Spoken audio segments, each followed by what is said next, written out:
Alright, what's up guys? Today, excuse my chalk over hand. Today, we're gonna learn about something called planets. Different types of stars and stuff. So, let's categorize it. So, first, we're gonna learn about stars. So, closest star to us, the sun.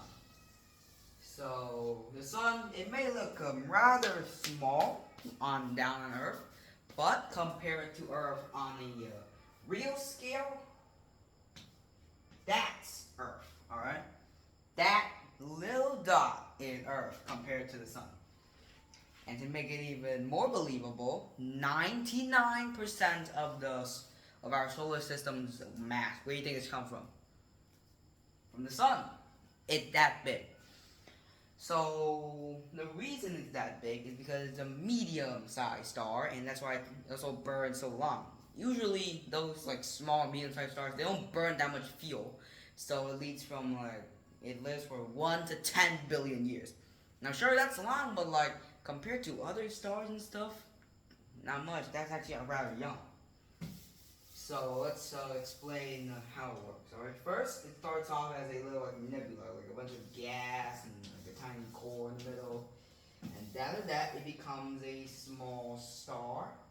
And it just slowly becomes bigger until it just has no fuel, so it burns less fuel, making it blue. Oh, sorry about the lights, just broken, so don't mind it. So, for bigger stars though, because they burn a lot much more fuel, they'll end up in two ways, alright? Number one, it becomes a neutron star, which kind of looks like this.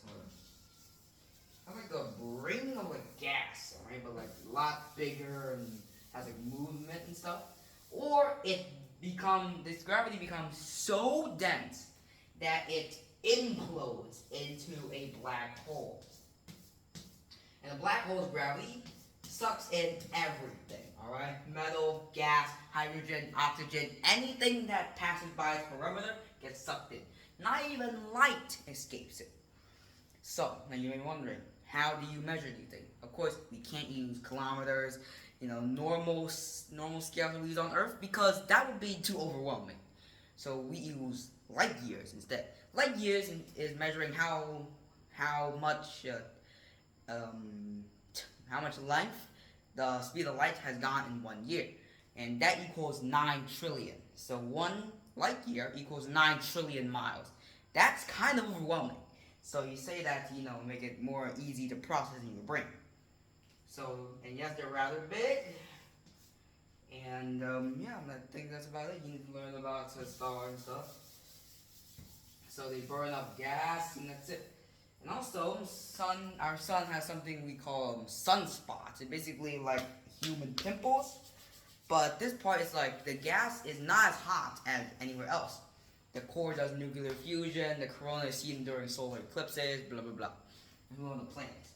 So there are 3 confirmed types of planets. There are probably more, but we haven't confirmed them, right? There are rocky planets, for example, our planet, Earth, and then there's gas planets, for example, Jupiter, then there's dwarf planets like Saturn, alright?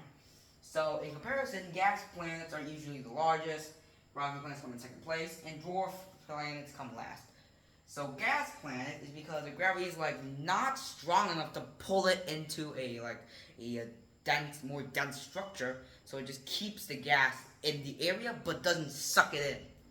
Then there's rocky planets, which it did the thing that the gas planets couldn't do, but it's not too compact to become a black hole.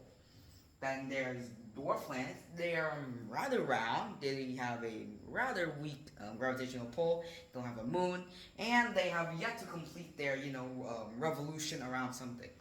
And Pluto, we used to classify as a planet, but when we discovered dwarf planets in 2006, we had to remove it from our category. So now that's why there's only 8 planets in our solar system, because one other one is just floating with it. But it's not an actual planet. It's not gas planet or rocky planet. So, yeah, it got excluded. Some people were being different.